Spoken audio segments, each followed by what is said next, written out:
श्री राम राम रघुनंदन राम राम, श्री राम राम भरताग्रज राम राम। जय सिया राम। पिछले सर्ग में आपने सुना कि किस प्रकार से भगवान श्री राम के द्वारा अहिल्या का उद्धार हुआ एवं उन दोनों दंपति के द्वारा भगवान श्री राम का सत्कार किया गया। अब आगे सुनिए। लक्ष्मण सहित श्री राम विश्वामित्र जी को आगे करके महर्षि गौतम के आश्रम से ईशान कोण की ओर चले और मिथिला नरेश के यज्ञ मंडप में जा पहुँचे। वहाँ लक्ष्मण सहित श्री राम ने मुनिश्रेष्ठ विश्वामित्र से कहा, महाभाग, महात्मा जनक के यज्ञ का समारोह तो बहुत सुंदर दिखाई दे रहा है। यहाँ नाना देशों के निवासी सहस्त्रों ब्राह्मण जुटे हुए हैं जो वेदों के स्वाध्याय से शोभा पा रहे हैं। ब्राह्मण, अब ऐसा कोई स्थान निश्चित कीजिए जहाँ हम लोग भी ठहरे। श्री रामचंद्र जी का यह वचन सुनकर महामुनि विश्वामित्र ने एकांत स्थान में डेरा डाला जहाँ पानी का सुभीता था। उत्तम आचार विचार वाले नृपश्रेष्ठ महाराज जनक ने जब सुना कि विश्वामित्र जी पधारे हैं, तब वे तुरंत अपने पुरोहित शतानंद को आगे करके उनका स्वागत करने को चल दिए। राजा ने विनीत भाव से सहसा आगे बढ़कर महर्षि की आगवानी की। महाराजा जनक की वह पूजा ग्रहण करके मुनि ने उनका कुशल क्षेम समाचार पूछा। राजा जनक ने मुनिवर विश्वामित्र से हाथ जोड़कर कहा, भगवान, आप इन मुनीश्वरों के साथ आसन पर विराजमान होइए। यह बात सुनकर महामुनि विश्वामित्र आसन पर बैठ गए। फिर पुरोहित, ऋत्विज तथा मंत्रियों सहित राजा भी सब और यथा योग्य स्थानों पर विराजमान हो गए। तब जनक ने कहा, ब्राह्मण, आप मुनियों में श्रेष्ठ हैं। आपने इतने महर्षियों के साथ मेरे यज्ञ मंडप में पदार्पण किया, इससे मैं धन्य हो गया। यह मेरे ऊपर आपका बहुत बड़ा अनुग्रह है। मेरी यज्ञ दीक्षा के 12 दिन ही शेष रह गए हैं, अतः कुशिकानंदन 12 दिनों के बाद यहाँ भाग ग्रहण करने के लिए आए हुए देवताओं का दर्शन कीजिएगा। महामुने, आपका कल्याण हो। देवता के समान पराक्रमी और सुंदर आयुध धारण करने वाले ये दोनों राजकुमार, जो सिंह के समान जान पड़ते हैं, प्रफुल्ल कमलदल के समान सुशोभित हैं, तलवार, तरकस और धनुष धारण किए हुए हैं, अपने मनोहर रूप से अश्विनी कुमारों को भी लज्जित कर रहे हैं, जिन्होंने अभी अभी यौवनावस्था में प्रवेश किया है तथा जो स्वेच्छा अनुसार देवलोक से उतरकर पृथ्वी पर आए हुए 2 देवताओं के समान जान पड़ते हैं। किसके पुत्र हैं और यहाँ कैसे, किस लिए अथवा किस उद्देश्य से पैदल ही पधारे हैं? महात्मा जनक का यह प्रश्न सुनकर अमित आत्मबल से संपन्न विश्वामित्र जी ने कहा, राजन, ये दोनों महाराज दशरथ के पुत्र हैं। इसके बाद उन्होंने उन दोनों के सिद्धाश्रम में निवास, राक्षसों के वध, बिना किसी घबराहट के मिथिला तक आगमन, विशालापुरी के दर्शन, अहिल्या के साक्षात्कार तथा महर्षि गौतम के साथ समागम आदि का विस्तार पूर्वक वर्णन किया। फिर अंत में यह भी बताया कि ये आपके यहाँ रखे हुए महान धनुष के संबंध में कुछ जानने की इच्छा से यहाँ तक आए हैं। परम बुद्धिमान विश्वामित्र जी की यह बात सुनकर महातेजस्वी, महातपस्वी शतानंद जी के शरीर में रोमांच हो आया। वे गौतम के ज्येष्ठ पुत्र थे। उन दोनों राजकुमारों को सुखपूर्वक बैठे देख शतानंद ने मुनिश्रेष्ठ विश्वामित्र जी से पूछा, मुनि प्रवर, मेरी यशस्विनी माता अहिल्या बहुत दिनों से तपस्या कर रही थी। क्या आपने राजकुमार श्री राम को उनका दर्शन कराया?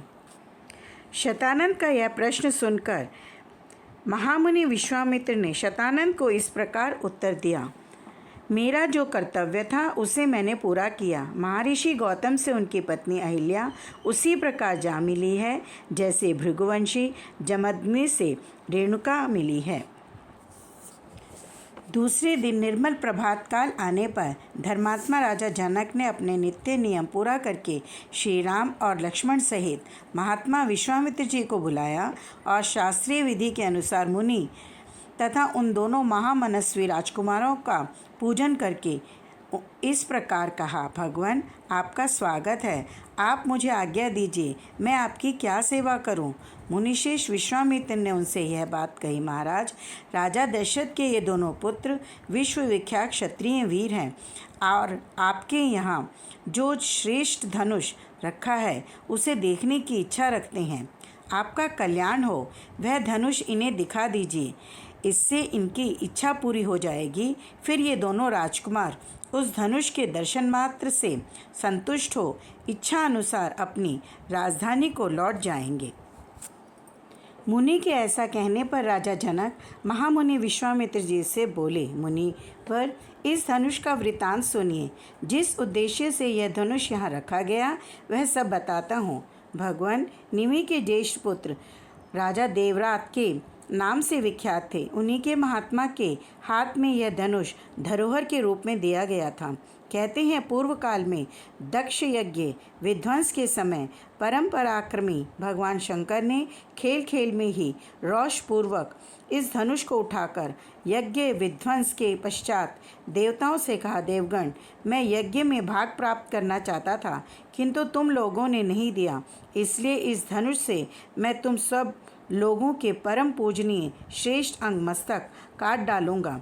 मुनिश्रेष्ठ, यह सुनकर संपूर्ण देवता उदास हो गए और स्तुति के द्वारा देवाधिदेव महादेव को प्रसन्न करने लगे। अंत में उन पर भगवान शिव प्रसन्न हो गए। प्रसन्न होकर उन्होंने उन सब महामनस्वी देवताओं को यह धनुष अर्पण कर दिया। वही यह देवाधिदेव महात्मा भगवान शंकर का धनुष रत्न है, जो मेरे पूर्वज महाराज देवरात के पास धरोहर के रूप में रखा गया था। एक दिन मैं यज्ञ के लिए भूमि शोधन करते समय खेत में हल चला रहा था।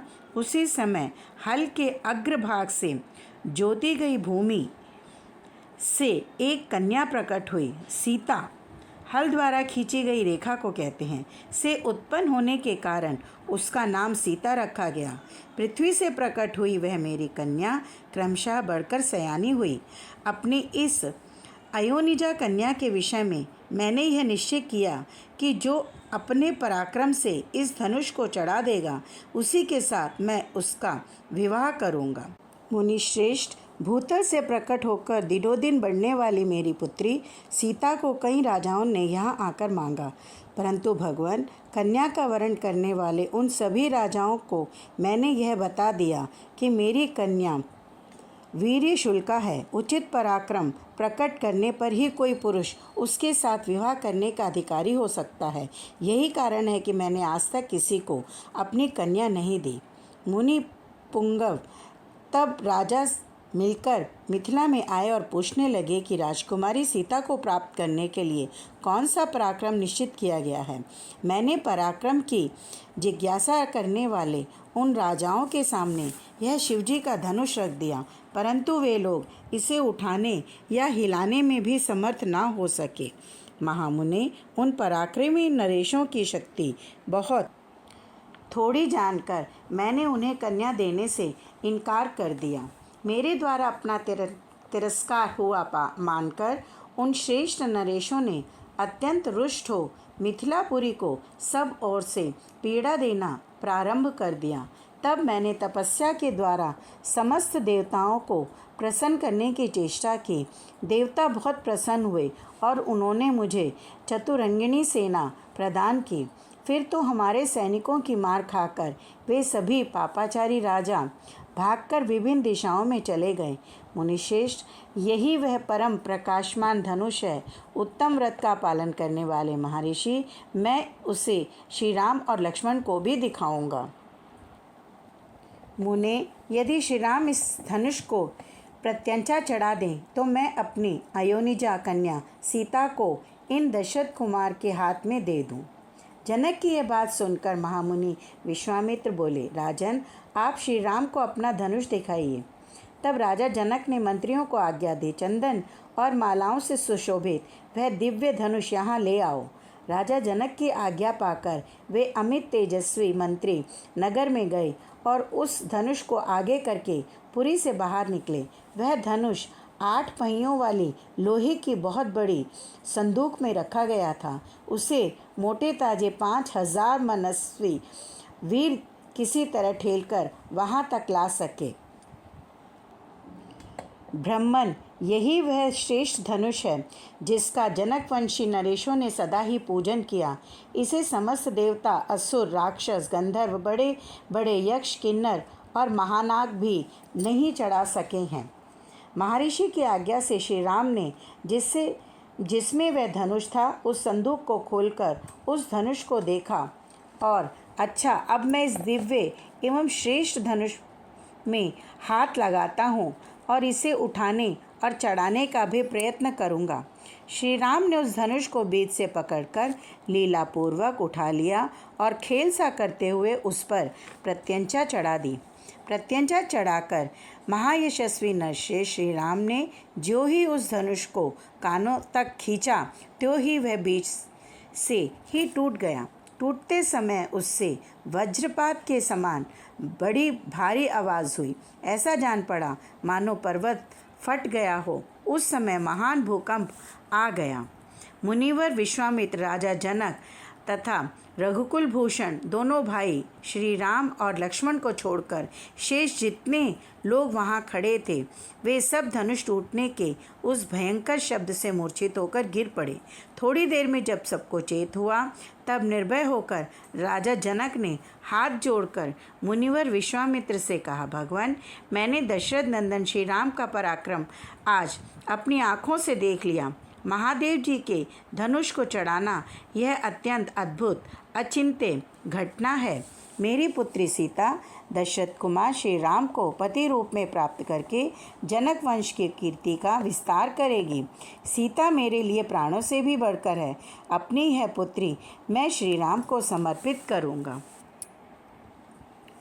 ब्रह्मन, कुशिकानंदन, आपका कल्याण हो। यदि आपकी आज्ञा हो तो मेरे मंत्री रथ पर सवार होकर शीघ्र ही अयोध्या को जाएं और विनयपूर्वक वचनों द्वारा महाराज दशरथ को मेरे नगर में लेवा लाएं। साथ ही यहाँ का सब समाचार भी उन्हें देंगे कि जनक कुमारी सीता का विवाह श्री रामचंद्र जी के साथ होने जा रहा है। विश्वामित्र ने तथास्तु कहकर राजा की बात का समर्थन किया। तब धर्मात्मा राजा जनक ने अपनी आज्ञा का पालन करने वाले मंत्रियों को समझा बुझाकर यहाँ का ठीक ठीक समाचार महाराज दशरथ को बताने और उन्हें मिथिलापुरी में ले आने के लिए भेज दिया। जय सिया राम।